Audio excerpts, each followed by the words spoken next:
માર્કેટમાં અત્યારના આપણે એક થોડીક રિલીફ રેલી જોઈ રહ્યા છીએ. હવે આ રિલીફ રેલી છે કે એક આપણે હવે એક તેજીની શરૂઆત છે એ જોવાનું રહેશે. પણ કઈ રીતના તમે જોઈ રહ્યા છો માર્કેટને? એક હવે મે બી બધા ઇન્વેસ્ટર કે ટ્રેડર એક થોડુંક હવે બ્રીથ કરી શકે છે કે ઓકે ચલો હવે આપણે કામકાજ અહીંયા આપણને લાગે છે કે પોઝિટિવ ટ્રેન્ડમાં જશે. કઈ રીતના તમે જોશો માર્કેટનો ટ્રેન્ડ તમને કેવો લાગે છે? માર્કેટમાં જો તમને ખ્યાલ હોય તો જે મેઇન કારણ હતું જે કરેક્શનનું જે આવ્યું હતું એમાં ડેફિનેટલી અર્નિંગ્સનું સ્લોડાઉન હતું. ક્યાંક ને ક્યાંક અર્નિંગ સ્લોડાઉનના સાથે સાથે બેક ટુ બેક આપણે જોઈએ તો યુએસના ઇલેક્શન પણ આવી ગયા હતા, જેમાં ટ્રમ્પનું નરેટિવ જે ટેરિફ વોર પર આવી ગયું હતું તો થોડું અનસર્ટનિટી વધી ગઈ હતી કે ગ્લોબલ લેવલ પર કયા કયા ચેન્જીસ ને કયા કયા ટેરિફ આવશે. અને બીજી બાજુ ડોલર પણ સ્ટ્રેન્થન થઈ ગયો હતો, કેમ કે અગર ઇન્ટરેસ્ટ રેટ જો ગ્લોબલી અગર નીચે નહીં આવે અને ઇન્ફ્લેશન અગર જો હાઈ રહેશે બીકોઝ ઓફ ટેરિફ, સ્પેસિફિકલી અગર યુએસ માર્કેટની વાત કરે તો ડોલર સ્ટ્રેન્થનના કારણે પણ થોડું ઘણું આપણે એફઆઈનું પ્રેશર જોયું છે. હવે આપણે જે કરેક્શન જે છે એ લગભગ એમ કહી શકીએ સપ્ટેમ્બરથી ચાલ્યું હતું. સપ્ટેમ્બરથી કહીને આજે ઓલમોસ્ટ 6 મહિના થઈ ગયા છે આ કરેક્શનના. એક સાઇઝેબલ કરેક્શન છે. હિસ્ટોરિકલી પાસ્ટમાં પણ જોવું તો આ રીતે લગભગ 5-6 મહિનાનું જે correction it's a healthy correction જે માર્કેટમાં આવી ગયું છે. પ્રાઇસ પોઈન્ટ ઓફ વ્યૂથી પણ ફર્સ્ટ ટાઈમ 4.5 વર્ષ પછી કોવિડ પછી આપણે પ્રાઇસ કરેક્શન પણ જોયું. અધરવાઇઝ આપણે નોર્મલી ટાઈમ કરેક્શન વધારે જોઈ રહ્યા હતા. બે વસ્તુ હવે સારી થઈ ગઈ છે કે આજે પ્રાઇસ કરેક્શન અને ટાઈમ કરેક્શન બંને હવે ઓલમોસ્ટ કમ્પ્લીટ થવા આવી ચૂક્યા છે. મોર દેન એમ કહી શકે 80-85% ઓફ ધ સ્ટોક એના 200 ડે મૂવિંગ એવરેજના નીચે આવી ગયા હતા અગર ફેબ્રુઆરી મંથ એન્ડના લોના ડેટા આપણે જોઈએ તો ક્યાંક ને ક્યાંક હિસ્ટોરિકલી પણ અમે જોયું છે કે લાસ્ટ 20 વર્ષના ડેટામાં કે જ્યારે બી મેક્સિમમ સ્ટોક્સ જે બ્રોડર માર્કેટના સ્ટોક્સ છે અગર જે 200 ડે મૂવિંગ એવરેજના નીચે આવી જાય છે ક્યાંક ને ક્યાંક માર્કેટ ઓવરસોલ્ડમાં હાલ્યું ગયું હોય છે ને ત્યાં બોટમ આઉટ થવાની ફૂલ પોસિબિલિટી હોય છે. આ ફર્સ્ટ પોઈન્ટ થઈ ગયો. બીજી બાજુ આપણે જોઈએ કે ગવર્મેન્ટ જે થોડું બેકફૂટ પર હતું લાસ્ટ ફાઇનાન્શિયરમાં, સ્ટેટ ઇલેક્શન પર વધારે ફોકસ હતો. કેપેક્સમાં અર્લી સ્ટેજમાં આપણે જોયું કે ફર્સ્ટ હાફ ઓફ ધ યરમાં કેપેક્સમાં થોડું સ્લો ડાઉન હતું, પાછળથી પિકઅપ થયું છે. ડિસેમ્બર પછી એનું મોમેન્ટમ પિકઅપ થવા આવ્યું છે. તો ડિસેમ્બર, જાન્યુઆરી, ફેબ્રુઆરી અને માર્ચ સુધીમાં આપણે ઘણા બધા લોકોના જે શોર્ટફોલ છે ટાર્ગેટ એ ધીરે ધીરે ફટાફટ લોકોએ ઓર્ડર આઉટલે સ્ટાર્ટ કરી ચૂક્યા છે. જે રીતે આ બધા ડિફેન્સ કંપનીઝ છે, રેલવે કંપનીઝ છે, રોડ ઇન્ફ્રાસ્ટ્રક્ચર વાળી જે કંપનીઓ છે, તો ક્યાંક ને ક્યાંક જે કેપેક્સ એક્ટિવિટી થોડી લેટ સ્ટાર્ટ થઈ છે. એનો બેનિફિટ પણ કદાચ લેટ આવે પણ દેટ એક્ટિવિટી સ્ટાર્ટ થઈ ચૂકી છે. બીજી બાજુ આરબીઆઈ લિક્વિડિટી મેજર્સ ઘણા લીધા છે, કેમ કે બેન્કિંગ ઇકોસિસ્ટમમાં જે લિક્વિડિટી ટાઈટ થઈ ગઈ હતી એ લિક્વિડિટીને ઇઝ આઉટ કરવા માટે ઓલરેડી ડિસેમ્બરમાં તો સીઆરઆર કટ કર્યો હતો, તો ફેબ્રુઆરીમાં પણ રેપો રેટ કટ કર્યો છે અને કદાચ હજી એક રેપો કટ આવી જશે. અને હમણાં ફેડને પણ જે અનાઉન્સમેન્ટ આવ્યો છે કે ફેડે પણ ઇન્ટરેસ્ટ રેટ ભલે ચેન્જ નથી કર્યો ગ્લોબલ લેવલ પર, પણ કદાચ લોકોનો જે સ્ટાન્સ છે કે હવે ગોઈંગ ફોરવર્ડ થોડું સ્લોડાઉન લોકોને દેખાય છે ઇકોનોમીમાં અને થોડો ડોવિશ સ્ટાન્સ કર્યો છે કે કદાચ ફ્યુચરમાં આપણને રેટ કટ ત્યાં પણ આવી શકે છે. તો ઓવરઓલ આમ જોઈ જઈએ તો લિક્વિડિટી સિનેરિયો થોડી ઇઝ આઉટ થઈ ગઈ છે. એડવાન્સ ટેક્સના નંબર્સ પણ ખતમ થઈ ગયો છે. 15 તારીખ પછી લિક્વિડિટી સિનેરિયો હવે ઇઝ આઉટ થઈ ગઈ છે ઓવરઓલ સિસ્ટમમાં. અને જેમ આપણે નેક્સ્ટ ક્વાર્ટરમાં એન્ટર કરશું, that is the June quarter, March ક્વાર્ટરના નંબર રિલેટિવલી સારા આવશે કમ્પેર ટુ ડિસેમ્બર, પણ મેક્સિમમ ચેન્જ તમને જૂન ક્વાર્ટરમાં દેખાશે, કેમ કે બેઝ ઇફેક્ટ કામ કરવામાં આવી જશે કે લાસ્ટ યર બેઝ જે હતો જૂનનો એ વીક હતો, તો એ લોઅર વીક એક વીક બેઝના સામે જૂન ક્વાર્ટરના નંબર સારા જ દેખાશે. તો આપોઆપ જે છે સેન્ટિમેન્ટ જે છે એ પોઝિટિવ તરફ જવાનું સ્ટાર્ટ થઈ જ જશે. એટલે આ જે ટાઈમ કરેક્શન, પ્રાઇસ કરેક્શન જે માર્કેટમાં થઈ ગયું છે એક હેલ્ધી થઈ ગયું છે. ક્યાંક ને ક્યાંક માર્કેટ બોટમ આઉટ થવાની કોશિશ કરી રહ્યો છે. અર્નિંગ્સના અપટિકના સાથે ધીરે ધીરે આ ગ્રેજ્યુઅલ રિકવરી માર્કેટમાં કન્ટિન્યુ થઈ જશે. એબ્સોલ્યુટલી. સો જે આપણે ડેઝ પસાર કર્યા છે મે બી એવા ડેઝ માંથી હવે આપણે એનો બહાર નીકળી ગયા છીએ. ઓફકોર્સ થોડા અપ્સ એન્ડ ડાઉન્સ આવશે એ તો માર્કેટની એ છે, પણ જે આપણે કમ્પ્લીટ કરેક્શન જોયું છે આઈ થિંક એ કરેક્શન ઓલમોસ્ટ આપણે ઓવર થતાં અહીંયા જોઈ રહ્યા છે. પણ having said that, of course fourth ક્વાર્ટરના નંબર્સ હવે આપણને થોડા વીકમાં જોવા મળશે અને પરફોર્મન્સ અહીંયા આ વખતે સારું જ હશે, કારણ કે યર એન્ડિંગ પણ છે એટલે અહીંયા એક બેસ્ટ પરફોર્મન્સ પુટઅપ કરવાની કોશિશ કરશે બધી જ કંપનીઝ. પણ હજી પણ જે અનસર્ટનિટી છે ગ્લોબલી એ તો હજી છે જ, કારણ કે આપણને ખબર નથી કે કઈ રીતના ટેરિફ આવતું દેખાઈ રહ્યું છે અને એ ઘણી એક અસમંજસ રહી છે જો ગ્લોબલ ફિનોમિનાથી આપણે આપણા માર્કેટ્સને જોઈએ તો.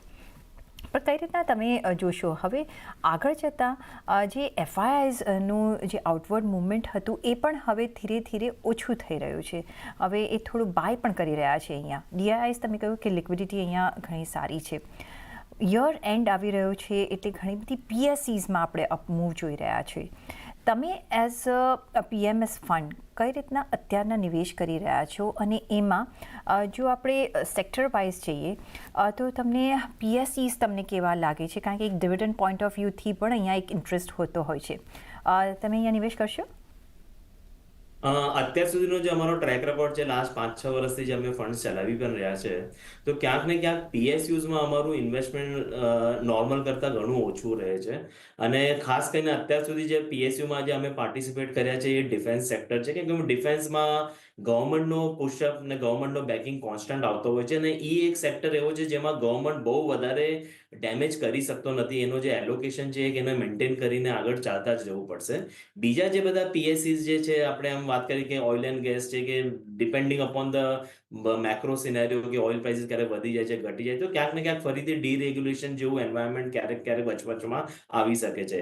તો apart from defence as a sector અમે બીજા કોઈ પીએસયુઝમાં વધારે એન્ટર કરી નથી રહ્યા. ઇવન પીએસયુ બેંક્સમાં પણ જોઈએ તો એ પર્ટિક્યુલર સેગમેન્ટમાં એક કેચઅપ રેલી વચમાં આવી હતી પણ હવે વેલ્યુએશન વાઇઝ જોઈએ તો પ્રાઇવેટ બેંક્સ અને પીએસયુ બેંક્સના વચ્ચે વેલ્યુએશન ગેપ બહુ વધારે રહ્યો નથી જે હિસ્ટોરિકલ વેલ્યુએશન ગેપના હિસાબે વાત કરે તો ઓવરઓલ અગર પીએસસી પોઈન્ટ ઓફ વ્યૂથી વાત કરીએ તો એક ડિફેન્સ એક એવો સેક્ટર છે જ્યાં અમને પોઝિટિવ મોમેન્ટમ દેખાય છે અને અમુક કદાચ કોઈ સિલેક્ટિવ રેલવે કંપનીઝમાં પણ કદાચ મોમેન્ટમ આપણને સ્ટ્રોંગ મળી શકે છે. પણ આ જેટલા પણ પીએસસીસ છે ultimately they are giving out the orders to the private company કે પ્રાઇવેટ કંપનીઝને ડેફિનેટલી ક્યાંક ને ક્યાંક એનો બેનિફિટ મળે છે. સબ કોન્ટ્રાક્ટિંગ થાય છે અને અમુક પોર્શન ઓફ ધ વર્ક જે છે એ પ્રાઇવેટ કંપનીઝ કરતી હોય તો ત્યાં અમને વધારે રુચિ છે કે ત્યાં અમે વધારે ફોકસ કરી શકીએ છીએ. તો ઇન્ફ્રાસ્ટ્રક્ચર અને કેપેક્સ વાળા જે સ્ટોક્સ છે ડેફિનેટલી અમારું વ્યૂ ત્યાં પોઝિટિવ છે. હજી પણ અમે ઓલમોસ્ટ 30-35% અમારો એલોકેશન ઇન્ડસ્ટ્રીયલ સાયક્લિકલ અને કેપેક્સ ઓરિએન્ટેડ સ્ટોક્સમાં અમે મેન્ટેન રાખ્યું છે.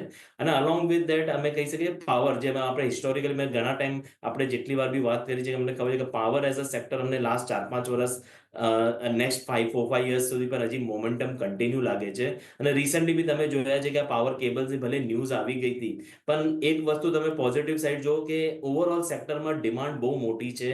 એના માટે કહીને ઘણી બધી મોટી કંપનીઓ પણ આજે પાવર કેબલ્સમાં એન્ટર કરી રહી છે. એટલે બધાને જેનો શેર મળશે એના અંદર કેમ કે આ કોમોડિટી બિઝનેસ છે માર્જિન્સ ઘણા લો હોય છે પાવર કેબલ્સમાં તો એક લેવલથી વધારે નીચે માર્જિનમાં કોઈ કોમ્પિટિટિવ એડવાન્ટેજ કોઈને મળશે નહીં તો બધા જ માટે એના અંદર રૂમ મળશે અને they will perform. And along with that power cables ઘણા બધા પાવર ટ્રાન્સફોર્મર્સ છે પાવર ટ્રાન્સમિશન ડિસ્ટ્રીબ્યુશન રિન્યુએબલ્સ વાળા જે સેક્ટર છે ત્યાં પણ મોમેન્ટમ કન્ટિન્યુ રહેશે. તો ઓવરઓલ ઇન્ડસ્ટ્રીયલ સાયક્લિકલ કેપગુડ્સ એન્જિનિયરિંગ પાવર આ બધું જ મળીને લગભગ કહી શકીએ કે 50% અમારું એલોકેશન એના અંદર મેન્ટેન છે. એબ્સોલ્યુટલી. અને અત્યારના આપણે જે જોઈ રહ્યા છીએ કે એટલી બધી ઓપોર્ચ્યુનિટીઝ છે માર્કેટમાં બોથ માર્કેટ વાઇઝ ઇન્વેસ્ટમેન્ટ કરવા માટે વેલ્યુએશન માટે અને જે રીતના આપણી ઇકોનોમી ગ્રો થઈ રહી છે અને જે રીતના આપણે ગ્લોબલ આપણી જે એક સ્ટેટસ બનાવવાની આપણે કોશિશ કરી રહ્યા છીએ બિકોઝ આપણને ઘણો બધો એડવાન્ટેજ મળી રહ્યો છે ને એને જોતાં એક ચૂઝ એન્ડ પિક કરવાની અત્યારના એક સારો એક ઉત્તમ સમય બનતો દેખાઈ રહ્યો છે. બટ તમે કહ્યું કે અત્યારના આપણે જો જોઈએ તો કોપર પ્રાઇસીસ આઈ થિંક ગોલ્ડને રિપ્લેસ કરી દીધું છે ને અહીંયા કેબલ એન્ડ વાયર બિઝનેસમાં ઘણા બધા આવી રહ્યા છે. Adani enterprise one of them છે. અને કઈ રીતના તમે જુઓ છો આ સ્પેસ પર જો તમારે નિવેશ કરવું હોય તો તમે કયા વર્ટિકલમાં નિવેશ કરશો? તો પાવર્સમાં અમે અત્યારે ટ્રાન્સમિશન ડિસ્ટ્રીબ્યુશન વાળી કંપનીઓમાં ઇન્વેસ્ટેડ કરેલા છે અને રિન્યુએબલ સેગમેન્ટમાં બી કરેલું છે ઇન્વેસ્ટમેન્ટ. પાવર કેબલ્સમાં પણ અમારું ઇન્વેસ્ટમેન્ટ છે. એટલે ઓવરઓલ આમ કહી શકીએ કે આ સેક્ટરમાં કોઈ પ્રોબ્લેમ લાગતો નથી કેમ કે ઓવરઓલ જો મેન્યુફેક્ચરિંગ ને કેપેક્સ રિલેટેડ એક્ટિવિટી અગર કન્ટિન્યુઅસ બેસિસ પર વધી રહી છે તો ડિમાન્ડ ફોર પાવર કન્ટિન્યુઅસ વધી રહી છે. તો અગર ડિમાન્ડ છે સામે તો ડેફિનેટલી એને ડિમાન્ડને મેચ કરવા માટે તમને સપ્લાય પણ જોશે તો એ બધી જ કંપનીઓને ક્યાંક ને ક્યાંક ફાયદો થઈ રહ્યો છે. બીએફએસઆઈ સેગમેન્ટ અમે વાત કરી કારણ કે અહીંયા જેટલા બી સાથે હું વાત કરી રહી છું બધા જ વેરી પોઝિટિવ છે. વેલ્યુએશન વાઇઝ પણ અત્યારના આપણે અહીંયા સારી એવી મૂવમેન્ટ જોઈ રહ્યા છે. પછી એ પીએસયુ હોય કે પ્રાઇવેટ હોય તમે જ હમણાં બિગિનિંગમાં કહ્યું કઈ રીતના તમે અહીંયા ડિવાઈડ કરી રહ્યા છો? શું તમે અત્યારના વધારે વેટેજ પ્રાઇવેટને આપી રહ્યા છો PSUs સાથે? કારણ કે અહીંયા BFSIમાં આપણે NBFCs પણ અહીંયા સારું કામકાજ કરી રહી છે, જે રીતના RBIનું સતત અહીંયા લિક્વિડિટી પ્રોવાઈડ કરવાનું ઇન્ટેન્શન છે અને રહેશે પણ ખરું આગળ જતાં. ઇન્સ્યોરન્સ એઝ અ સેક્ટરમાં આપણે જોઈ રહ્યા છીએ કે ઘણું હવે પેનેટ્રેશન લાવવાની કોશિશ કરી રહ્યા છે, જે રીતના LIC હવે હાઉસિંગમાં એન્ટર થશે એ લોકો શોધી રહ્યા છે. બજાજ એલાયન્સનું આપણે જોયું. કયા એવા સેગમેન્ટ્સ તમને અહીંયા ગમશે? AMCs, capital markets, everything is booming. કઈ રીતના તમે જોશો?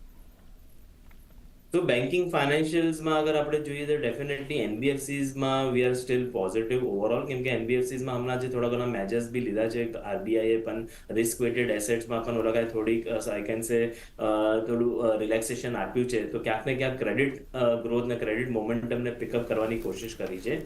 બેન્કિંગ સેક્ટર હજી પણ અમારા માટે થોડુંક ન્યુટ્રલ એઝ અ સેક્ટર છે. ઓવરઓલ ક્રેડિટ ગ્રોથ પિકઅપ થવાની અમે એકવાર રાહ જોશું કે ફર્સ્ટ ઇન્ડિકેશન મળે. યુઝ્યુઅલી શું થાય છે કે ઇન્ટરેસ્ટ રેટ જ્યારે નીચે આવી રહ્યા હોય છે અને હજી પણ અગર આગળ ચાલીને અગર ઇન્ટરેસ્ટ રેટ હજી નીચે આવવાની એક્સપેક્ટેશન છે, તો નોર્મલી માર્જિન્સ થોડા પ્રેશરમાં હોય છે એ ટાઈમે.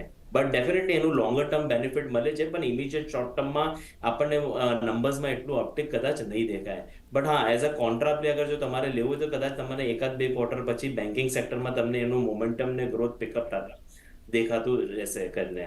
તો NBFC પર વધારે ફોકસ કરશું, રાધર કે જે નીશ છે, નીશ પર્ટિક્યુલર સેગમેન્ટ પર કેટર કરી રહ્યા છે, એ NBFCs પર અમે વધારે જાશું rather then the pure play banking sector.